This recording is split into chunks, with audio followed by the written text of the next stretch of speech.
bonjour à toutes et à tous. Merci à chacun d'être là, même si c'est derrière son écran d'ordinateur ou de télévision. C'est déjà notre second culte diffusé à distance et nous prenons peu à peu de nouvelles habitudes. Évidemment, ce n'est pas tout à fait pareil. La présence des uns, les salutations cordiales, le sourire accueillant des autres, nous manque un peu, bien entendu.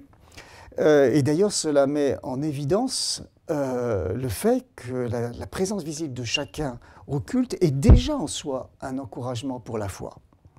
Mais bien sûr, nous allons faire autrement ce matin, car même sans un rassemblement physique, Dieu notre Père, qui donne la vie à toute créature, qui soutient toute chose, est toujours présent à nos côtés. Et c'est vers lui que nous voulons nous tourner ce matin. C'est pour lui que nous mettons ce temps à part. Inclinons-nous dans la prière et invitons maintenant la présence discrète de son esprit dans notre cœur, dans notre âme, pour ce temps de célébration. Et je vous propose tout simplement de vous associer à la prière que je vais prononcer. Seigneur, notre Dieu, notre Père, toi qui as créé ce monde et tout ce qui s'y trouve, toi qui as donné la vie et qui est venu nous parler par ton Fils Jésus-Christ, nous voulons faire silence en nous-mêmes, nous mettre à ton écoute. Bénis, je t'en prie, les moments qui viennent, qu'ils soient édifiants pour chacun, qu'ils contribuent à t'apporter une adoration digne de ta grandeur, de ta bonté, une adoration qui jaillisse du fond de notre cœur. Amen. Je vous laisse maintenant avec Célia Husneau qui nous invite chez elle ce matin pour nous conduire dans un temps de louange et d'adoration. Je suis ravie de vous accueillir chez nous pour ce temps de louange. Vous n'avez pas pu passer à côté d'une expression utilisée à plusieurs reprises par notre président et les membres du gouvernement depuis quelques semaines. Nous sommes en guerre. Quelles sont les paroles de Jésus qui résonnent dans cette situation ? Nous lisons dans l'évangile de Jean au chapitre 14 à partir du verset 25. Je vous dis tout cela pendant que je suis encore avec vous.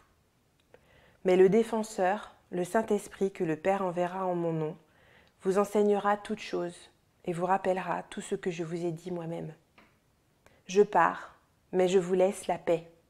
C'est ma paix que je vous donne. Je ne vous la donne pas comme le monde la donne. C'est pourquoi ne soyez pas troublés et n'ayez aucune crainte en votre cœur. Vous m'avez entendu dire que je pars, mais aussi que je reviendrai auprès de vous. Si vous m'aimiez, vous seriez heureux de savoir que je vais au Père, car le Père est plus grand que moi. Je vous ai prévenu dès maintenant, avant que ces choses arrivent, pour qu'au jour où elles se produiront, vous croyiez. Désormais, je n'aurai plus guère l'occasion de m'entretenir avec vous, car le dominateur de ce monde vient. Ce n'est pas qu'il ait une prise sur moi, mais il faut que les hommes de ce monde reconnaissent que j'aime le Père et que j'agis conformément à ce qu'il m'a ordonné.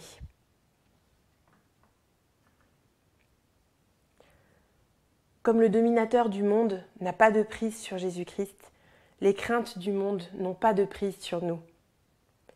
Avec le confinement, nous ressentons de façon tangible et bien réelle que le monde est bouleversé. Cette situation de guerre concerne notre pays, voire pour certains d'entre nous nos familles, nos amis, nos maisons. Et quels sont nos combats, nos guerres intérieures ? Parce qu'il s'agit aussi d'une guerre spirituelle. Mais quelle force, quelle arme nous avons, puisque le Saint-Esprit vit et agit en nous. N'oublions pas que le Dieu qui combat avec nous est le Dieu qui renverse les situations. Il est celui qui utilise 5 pains et 2 poissons pour nourrir une foule. Comme il nous le dit dans sa parole, sa science est infinie. Lisons ensemble un extrait du psaume 147. Loué soit l'Éternel. Oui, qu'il est bon de célébrer notre Dieu en musique et qu'il est agréable de le louer ainsi qu'il en est digne. Ceux qui sont abattus, il les guérit. Ils pansent leurs blessures. Notre Seigneur est grand. Son pouvoir est immense. Sa science est infinie. Chantez pour l'Éternel d'un cœur reconnaissant. Il couvre les cieux de nuages, prépare la pluie pour la terre, fait germer l'herbe sur les monts. Il donne leur pâture aux troupeaux de bétail, aux petits du corbeau que la faim fait crier. La vigueur du cheval n'est pas ce qui compte à ses yeux. La force du guerrier n'est pas ce qui lui fait plaisir. L'Éternel prend plaisir en ceux qui le révèrent, en ceux qui comptent sur son amour. Dès qu'il en donne l'ordre, c'est le dégel. S'il fait souffler son vent, voici, les eaux ruissellent. Loué soit l'Éternel. Chantons pour l'Éternel d'un cœur reconnaissant, avec les 2 cantiques suivants, le gemme 63, toi qui disposes, et le gemme 400, Dieu ta fidélité.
Dans les moments de difficulté, il est tentant de nous laisser abattre. Nous pouvons nous rappeler que nous sommes aux constants bénéfices de la grâce de Dieu, même dans ces moments. Je vous propose d'écouter les paroles du chant suivant. Dans mes moments de faiblesse, j'entends ces murmures qui me disent « On dirait bien que tu es tout seul maintenant. Jamais la grâce n'atteindra cet endroit. » Mais dans l'ombre de cette honte, je t'entends appeler mon nom et me dire que ce n'est pas fini. Et mon cœur bat maintenant si fort que cela noie le doute. Je suis abattu mais pas anéanti. Il y a une guerre entre le doute et la grâce, et ils se battent pour un endroit sacré. Mais j'en suis la preuve vivante, c'est la grâce qui gagne à chaque fois. Maintenant je me lève, je suis victorieux, je chante Alléluia, la grâce gagne à chaque fois. Pour le fils prodigue, c'est la grâce qui gagne. Pour la Samaritaine, c'est la grâce qui gagne. Pour l'homme aveugle et le mendiant, c'est la grâce qui gagne. Pour l'éternité des éternités, c'est la grâce qui gagne. Pour celui qui est perdu, c'est la grâce qui gagne. Pour le brigand sur la croix, c'est la grâce qui gagne. Pour un monde qui est perdu, c'est la grâce qui gagne. Soyons affermis et assurés, notre Dieu est un Dieu de grâce, et sa grâce gagne. Elle a le dernier mot. Je vous propose d'introduire un moment de prière libre par la lecture du psaume 121, afin de fixer nos regards vers l'Éternel. Et après ce temps de prière libre, notre pasteur Frédéric nous apportera la prédication. Psaume 121, Cantique des degrés. Je lève mes yeux vers les montagnes. D'où me viendra le secours? Le secours me vient de l'Éternel qui a fait les cieux et la terre. Il ne permettra point que ton pied chancelle. Celui qui te garde ne sommeillera point. Voici, il ne sommeille ni ne dort celui qui garde Israël. L'Éternel est celui qui te garde. L'Éternel est ton ombre à ta main droite. Pendant le jour, le soleil ne te frappera point, ni la lune pendant la nuit. L'Éternel te gardera de tout mal. Il gardera ton âme. L'Éternel gardera ton départ et ton arrivée, dès maintenant et à jamais.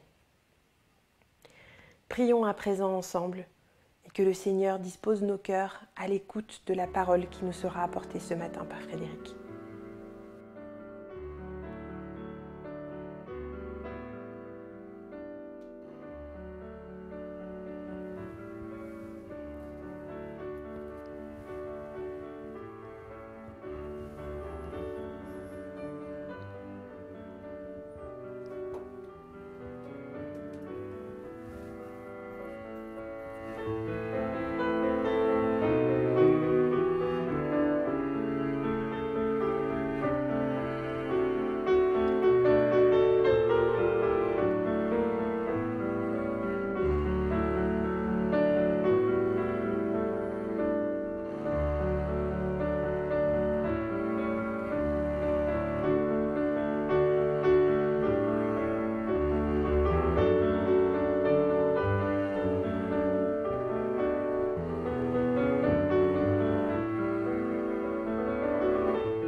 J'aimerais ce matin continuer à méditer le livre des Actes des Apôtres que nous avons déjà commencé depuis plusieurs semaines.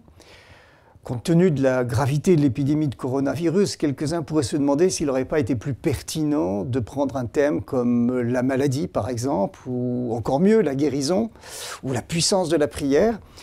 Je suis d'accord que certains sujets peuvent être plus adaptés que d'autres à certaines circonstances, mais je crois que le texte de ce matin a quand même quelque chose à nous dire par rapport à notre situation présente, qui est d'ailleurs une situation de confinement, de contact réduit et peut-être même d'inquiétude.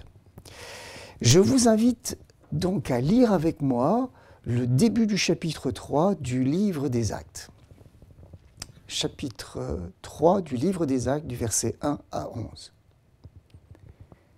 Il était 3 heures de l'après-midi, l'heure de la prière. Pierre et Jean montaient ensemble au temple. Or, on amenait un homme boiteux de naissance qu'on installait tous les jours à la porte du temple appelée la Belle, pour qu'il demande l'aumône à ceux qui entraient dans le temple. Voyant Pierre et Jean sur le point d'y entrer, cet homme leur demanda l'aumône. Pierre, accompagné de Jean, fixa les yeux sur lui et dit « Regarde-nous ». Il les regardait attentivement, s'attendant à recevoir d'eux quelque chose. Alors Pierre lui dit « Je n'ai ni argent ni or, mais ce que j'ai, je te le donne. Au nom de Jésus-Christ de Nazareth, lève-toi et marche. » Puis il le prit par la main droite et le fit lever. Ses pieds et ses chevilles s'affermirent immédiatement. D'un bond, il fut debout et se mit à marcher. Il entra avec eux dans le temple, marchant, sautant et adressant des louanges à Dieu. Tout le peuple le vit marcher et louer Dieu. Il reconnaissait que c'était bien celui qui était assis à la porte du temple pour demander l'aumône, et il fut rempli d'étonnement et de stupeur à cause de ce qui lui était arrivé. Comme il ne quittait pas Pierre et Jean, tout le peuple stupéfait accourut vers eux au portique appelé portique de Salomon. Une fois de plus, Pierre va profiter de cet attroupement, de cette foule remplie d'étonnement et de stupeur pour annoncer le message de l'Évangile et parler de la résurrection de Christ, qui est plus extraordinaire encore que la guérison d'un boiteux qui devra malheureusement un jour quitter cette vie. L'impact de son message est une fois de plus énorme et l'église de Jérusalem va presque doubler, atteignant le chiffre gigantesque pour l'époque de 5000 hommes. Il est clair que le but de cette narration est de montrer qu'il y a une continuité entre le ministère de Jésus avant sa mort et le ministère de l'Église et des apôtres après la résurrection du Christ et son élévation au ciel. Jésus est toujours vivant et maintenant il continue à agir à travers un nouveau corps qui est l'Église, qui est l'assemblée des croyants.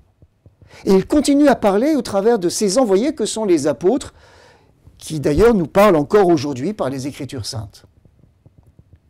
C'est le pouvoir de l'Esprit de Christ et sa présence invisible qui guérit instantanément le boiteux. Et c'est encore l'Esprit de Jésus qui parle au travers de la bouche de Pierre afin d'expliquer le sens de ce que les gens viennent de voir.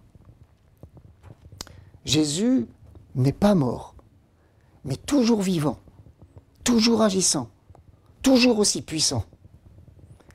Même s'il agit bien sûr de manière différente selon les périodes de l'histoire du salut.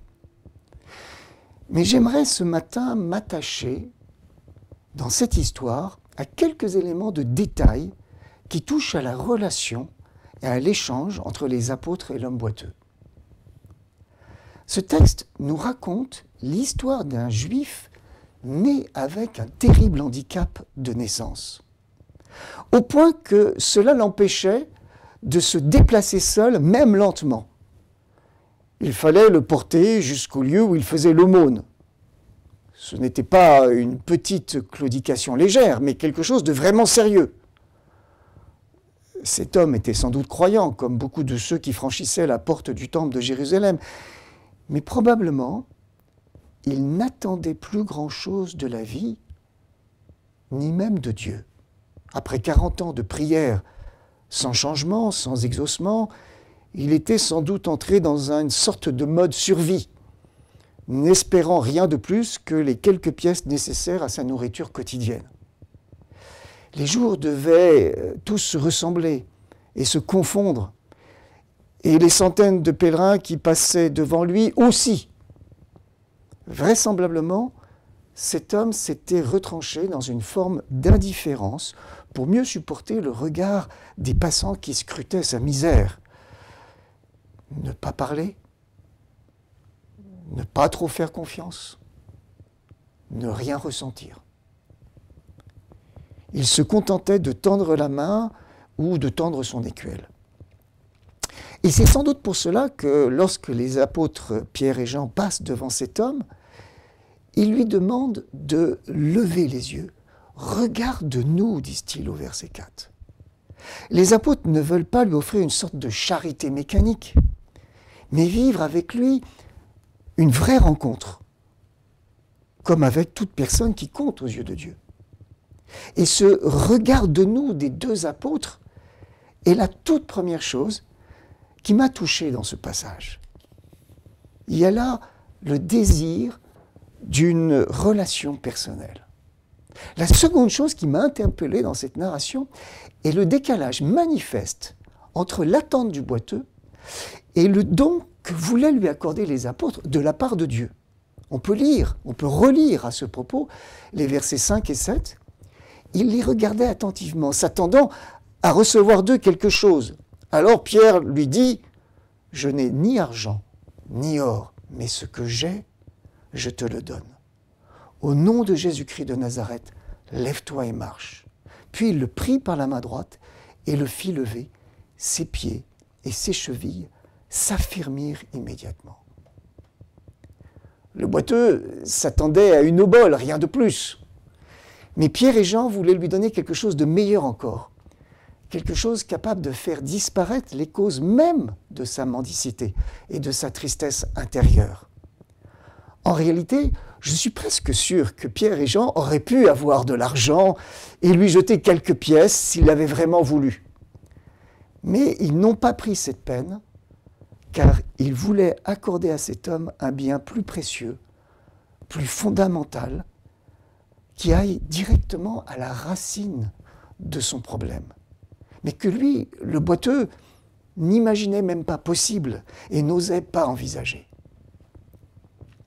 En lui rendant la capacité de marcher, les apôtres lui donnaient tout à la fois la possibilité de travailler, de se nourrir lui-même, de jouir davantage de la vie, et aussi la possibilité de donner aux autres, à son tour. Mais par-dessus tout, les apôtres lui apportaient une vision du monde radicalement différente.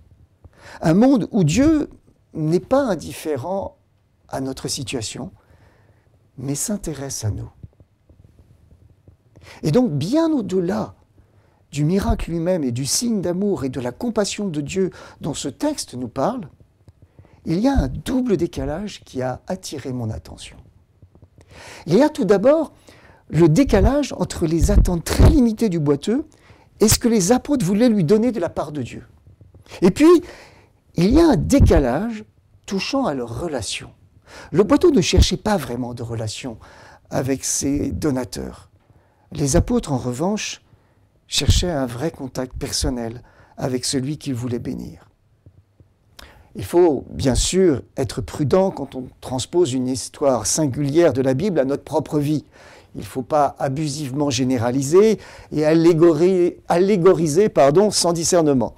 Mais je me suis dit que ce boiteux bloqué à l'entrée du temple, et qui était aussi bloqué dans sa foi et sa vie spirituelle, pouvait être une image de nous-mêmes et de notre vie spirituelle, souvent insatisfaisante. Nous vivons, nous aussi, me semble-t-il, ce double décalage. Nous prions et nous adressons des requêtes à Dieu, et c'est très bien, mais est-ce que nous cherchons à savoir ce que Dieu veut vraiment pour nous de manière ultime? Est-ce que nous savons vraiment ce qui est le meilleur pour nous?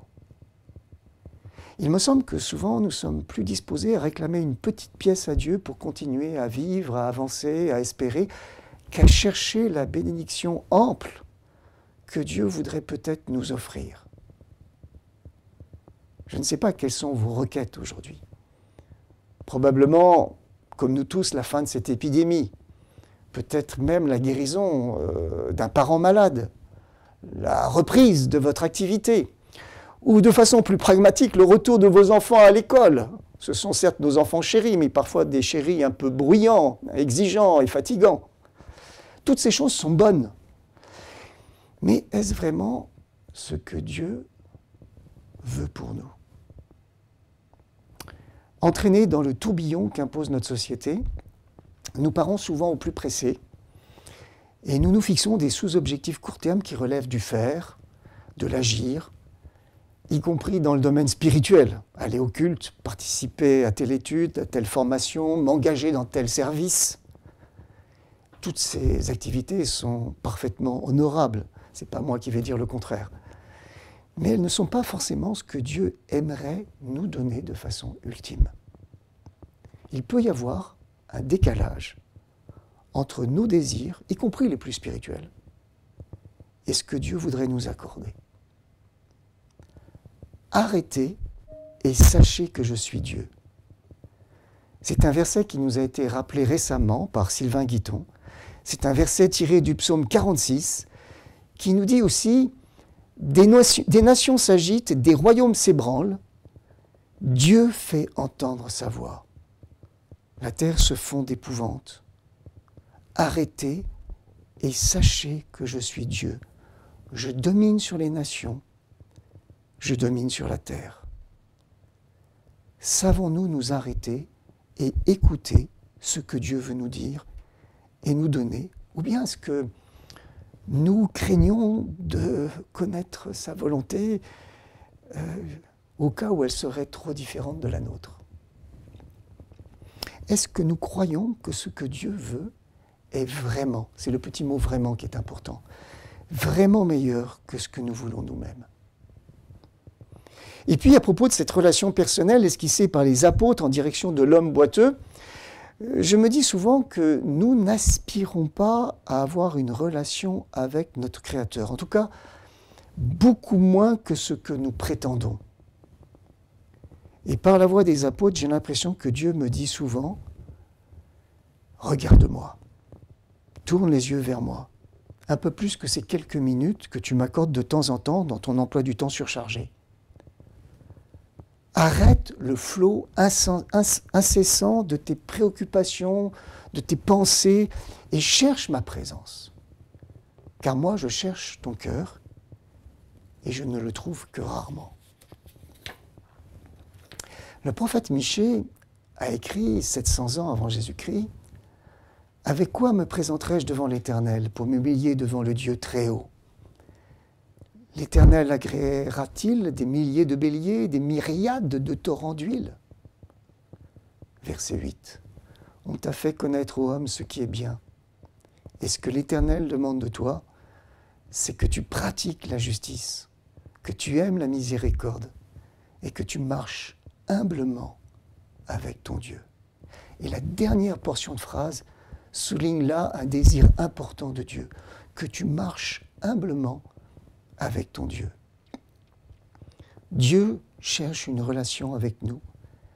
Est-ce que nous la recherchons aussi? Est-ce que nous sommes prêts à utiliser un peu de ce temps habituellement réservé à nos contacts sociaux pour chercher sa présence? Alors je sais bien que certains ne sont pas moins chargés, mais bien davantage depuis le confinement de la société française avec les gardes d'enfants, et ce n'est pas forcément très simple.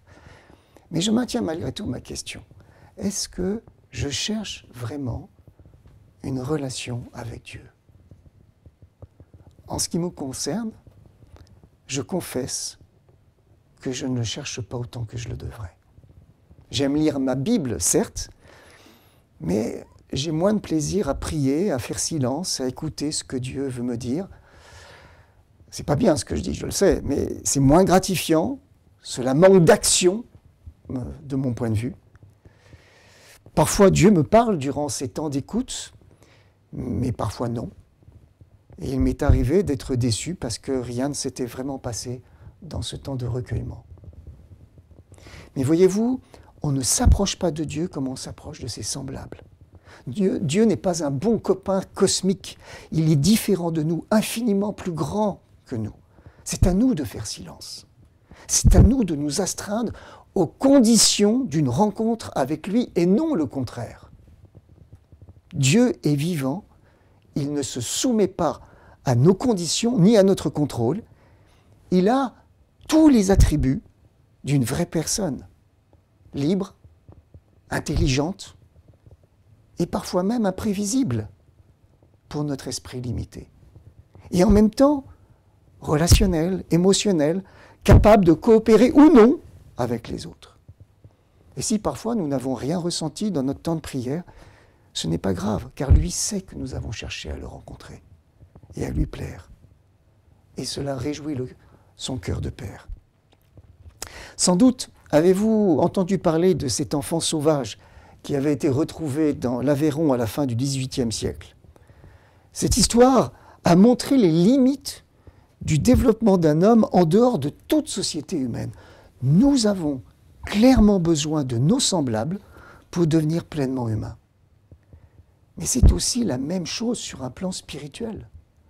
Nous avons clairement besoin de Dieu pour développer la dimension spirituelle de notre être, celle qui est faite à son image. Dieu veut une relation avec nous, parce qu'il nous aime tout d'abord, mais aussi parce que nous avons besoin de lui pour développer notre potentiel d'enfants de lumière, de fils et de filles de Dieu. Mais voilà, soyons honnêtes, est-ce vraiment ce que nous voulons? Est-ce que c'est ce que nous voulons vraiment, du moins suffisamment? Est-ce que nous sommes prêts à conduire notre vie selon les objectifs du Seigneur plutôt que selon les nôtres? Je vous encourage à profiter de ce temps de pause forcée pour chercher la présence de notre Créateur dans vos temps de recueillement. Cherchez à connaître ses objectifs pour votre vie et à croire que ce qu'il veut pour chacun de nous est encore meilleur que ce que nous voulons pour nous-mêmes. Que Dieu nous fasse cette grâce. Amen. Je vous invite à nous recueillir un instant dans la prière.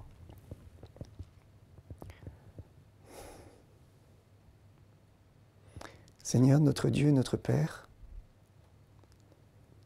nous te demandons pardon pour toutes les fois où nous fuyons ton regard, où nous fuyons ta présence. Pardon, Seigneur, pour toutes les fois où nous croyons mieux savoir que toi ce qui est bon pour nous. Apprends-nous, Seigneur, à nous mettre à ton écoute. Donne-nous le désir et la patience de chercher ta présence, de chercher ta volonté, même si parfois cela nous semble difficile ou peu naturel. Merci parce que pour toi, chaque personne a une immense valeur. Merci parce que tu cherches notre cœur. Merci parce que tu es un Dieu de grâce et d'amour. Amen.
Voilà.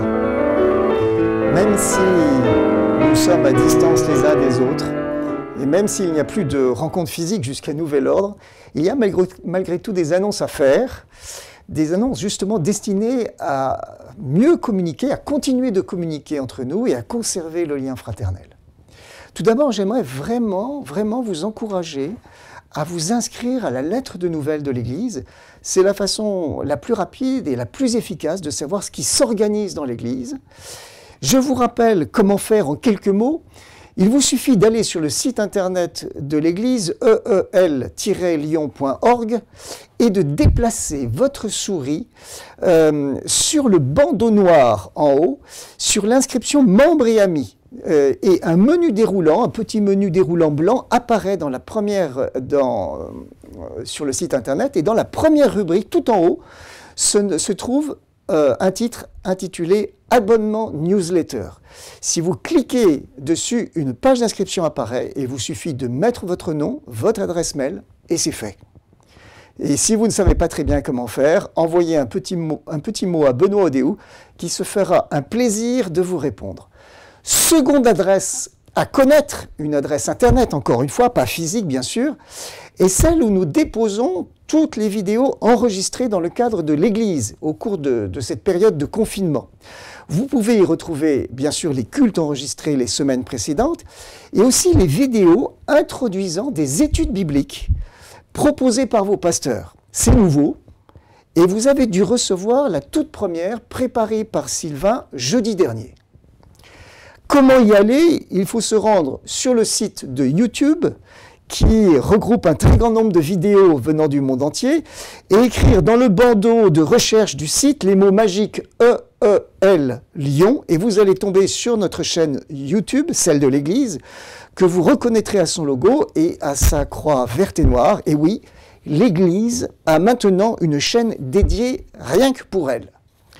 Troisième chose importante à dire, et qui concerne plutôt les animateurs de petits groupes, vous avez dû recevoir un courrier de la part de notre coordinateur Benoît pour vous proposer quelques outils informatiques gratuits afin de vous permettre d'organiser des conférences téléphoniques ou même des vidéoconférences pour votre petit groupe de partage.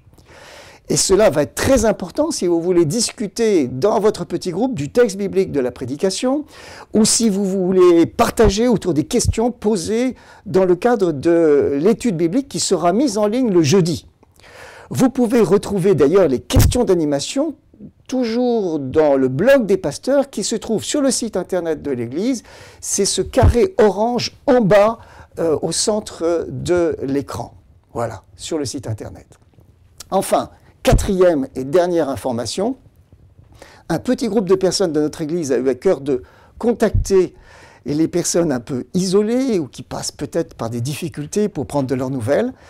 Nous voulons en effet continuer à vivre une forme de soutien fraternel différent, mais bien réel. Alors, pas d'adresse de site à retenir cette fois-ci, car tout se fera par téléphone. Mais si vous souhaitez solliciter la prière de ce groupe de veilleurs de l'Église de Lyon, écrivez-nous soit à l'un des deux pasteurs, soit au coordinateur, à Benoît Odéou. Voilà, je crois que j'ai tout dit. Et bien sûr, n'oubliez pas de nous rejoindre pour le prochain culte prévu donc dimanche prochain, 5 avril à 11 h. C'est notre nouvel horaire, notre nouvelle habitude. Je laisse maintenant la place à Célia pour un temps de prière d'intercession. Je vous invite à prier. Seigneur notre Dieu, notre Père, nous te remercions pour ce temps que nous vivons, qui est un temps de grâce. Et c'est à ta divine grâce que nous faisons appel maintenant. Pour la guérison de notre monde et de notre pays, une guérison physique et une guérison spirituelle, que notre monde reconnaisse qu'il a besoin de toi. Pour les plus exposés, les malades et le personnel médical, fais-leur ressentir ta paix, pourvois à des solutions concrètes pour le rétablissement de leurs forces. Pour les personnes isolées, les sans-abri, les détenus, apporte le réconfort, le secours de ta présence. Pour les personnes qui ont perdu des êtres chers, viens les rejoindre dans leur deuil, partager leur souffrance, consoler leur cœur.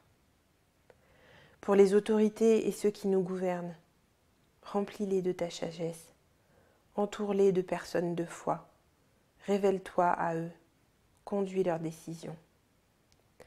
Pour nos pasteurs, inspire-les et soutiens-les dans la pratique de leur ministère pendant ces temps si particuliers.